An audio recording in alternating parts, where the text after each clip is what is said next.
Once you've loaded in your class web page, you can start to take a look at everyone's results.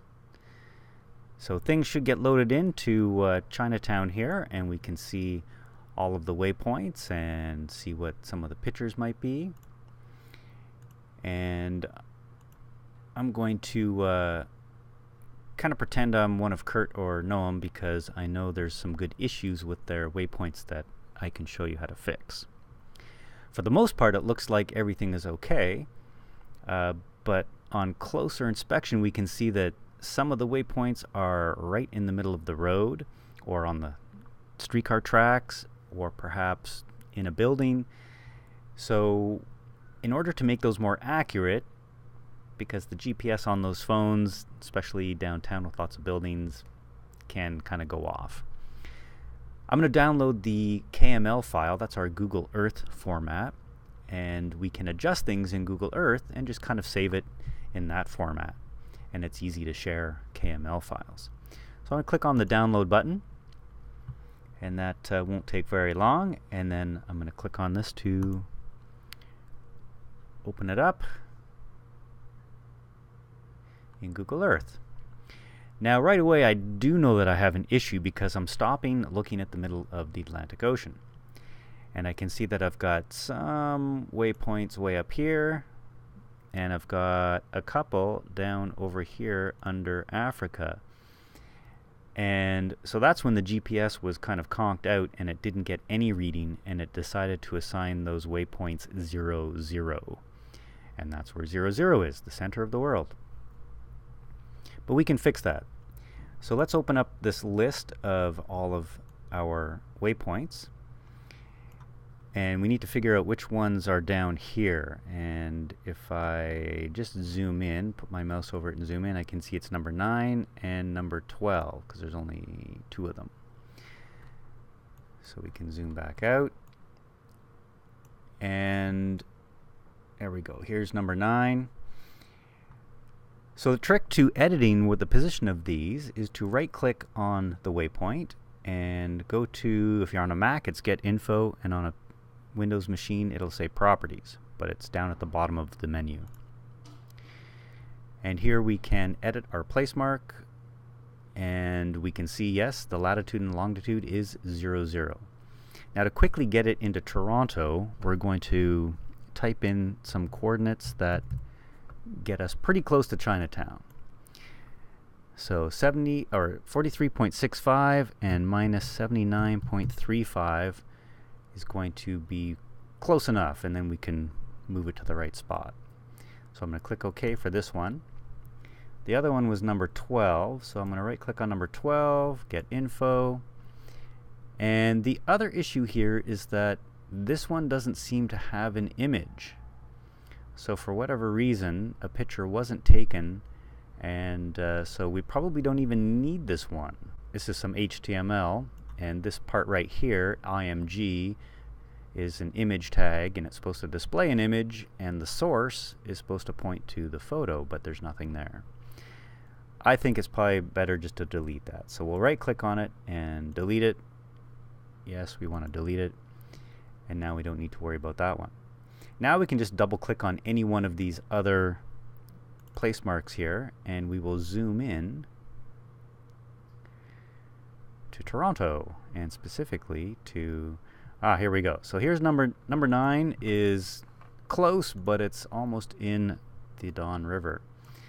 So if we zoom out just enough that we can see both places, there we go.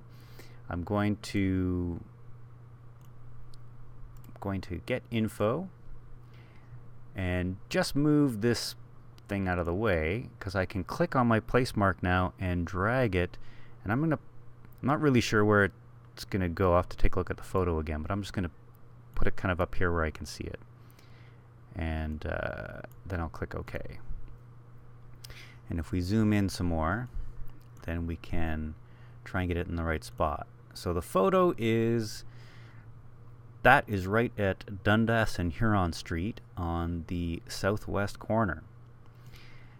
So if I find Dundas and Huron, which I know is right here, we are not seeing street names. So if you don't see any street names, you can open up the layer section in Google Earth here.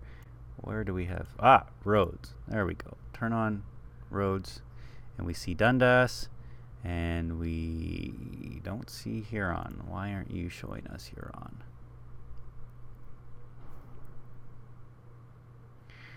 Well, Google Earth, thanks for that, but I know it's Huron. Because we've got Spadina here, and the next major intersection is Huron. So number 9 is, there we go, still a bit too far up. So I'm going to place that out of the way, and now I can drag this to the southwest corner and click OK.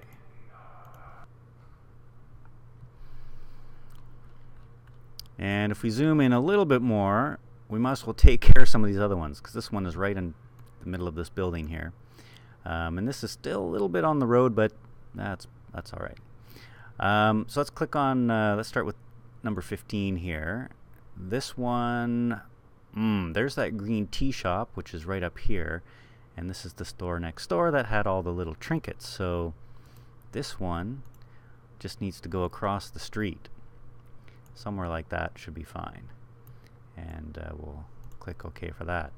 Number 8, pretty much the same shot as number 9, but we'll put it in the correct spot. It's a little bit further back, kind of near that market there.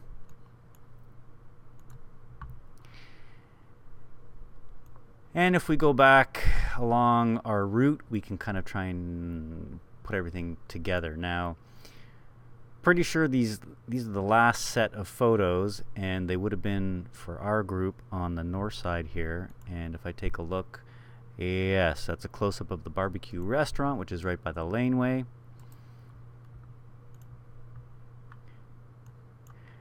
So I think you kind of get the idea that try and remember where things were from the photos and place that in the right spot. That is at Spadina and Dundas looking south, and that is kind of the same shot with extra heads. So you know what, I don't think we need number 18. We're going to delete number 18. Yeah, but I'm going to move number 17 to the corner here, because I know we were waiting for the light and got one last shot.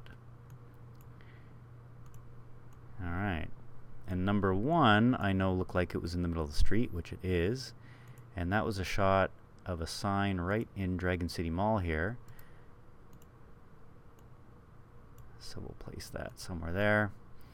And we had a couple over here, and there's the, okay, so that's number,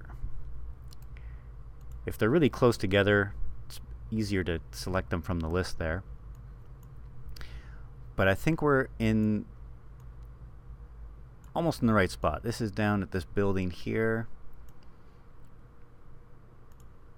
and this one is the first thing we were looking for, and that literally is, I think, right over here.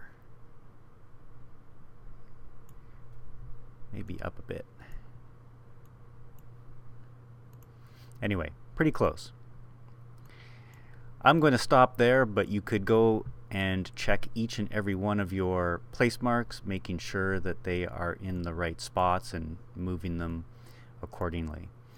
Once you've done all that, we can save this just to sort of have a good copy. So if you right-click on your name and your partner's name with the KML part and choose Save Place As, we're going to be able to save this onto our computer.